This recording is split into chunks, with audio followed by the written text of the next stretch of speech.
Today is Trinity Sunday. Trinity Sunday is a Sunday that is not associated with any feast, but is a celebration of God, Father, Son, and Spirit. As Christians, we believe that God is three persons and one God. And of the many things that could be said about the Trinity, I will choose three for our reflection and their implications. The first is, there is uniformity, there is unity in the Trinity. The Trinity is not God in isolation. The Trinity means that God is not an individual. The Trinity means that God is not separate, but God is united, God is community, God is three in one. The second aspect of the Trinity is that there is unity even in diversity. The Father is not the Son is not the Spirit is not the Father, and yet, though they are separate and distinct persons, there is a unity even in this diversity. And the third implication of the Trinity is that of the three persons, God sent the Son, visible, tangible, human in every sense of the word, to make God known. As Christians, we are blessed that we can talk about God, who remains a total mystery because of Jesus. In Jesus, God has been made visible. In Jesus, God has been made tangible. In Jesus, God has been made incarnate and total unconditional love. The love that Jesus showed is a love that is unconditional, a love that does not keep a record of wrongs or rights, a love that is given immeasurably, a love that is given constantly and perseveringly.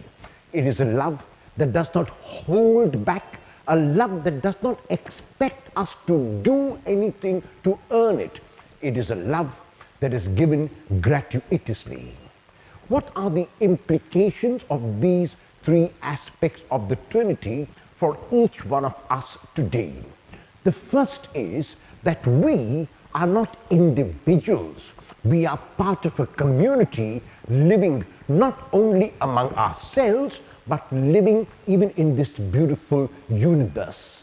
The earth is indeed our home. The earth has been given to us in trust by God, and we have to look after the earth as trustees. Sadly, we have destroyed the earth.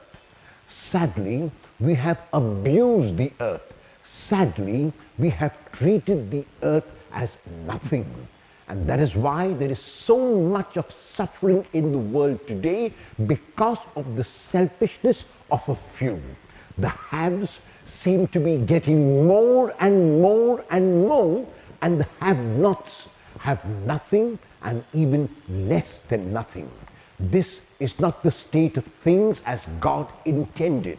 God created the world in order that we as individuals, as human beings, would look after it as if it were our home and would share whatever we have with others. When there is selfishness and self-centeredness, the Trinity cannot exist.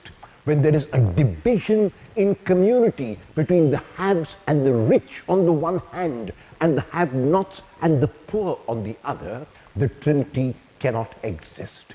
The second aspect of the Trinity is that we do not have to be the same to be united. We can speak different languages, we can dress differently, we can worship God in a variety of ways, and yet there is unity because primarily we are human beings, and as human beings we are united not only among ourselves, but like the Trinity, with the whole of creation and with the whole of nature. And the third aspect is that because God has been made visible in Jesus and made tangible love, if we have to make the Trinity present, we have to make that love tangible in our own lives. When there is sharing, when there is giving, when there is unconditional love, the Trinity is made visible and present again and again.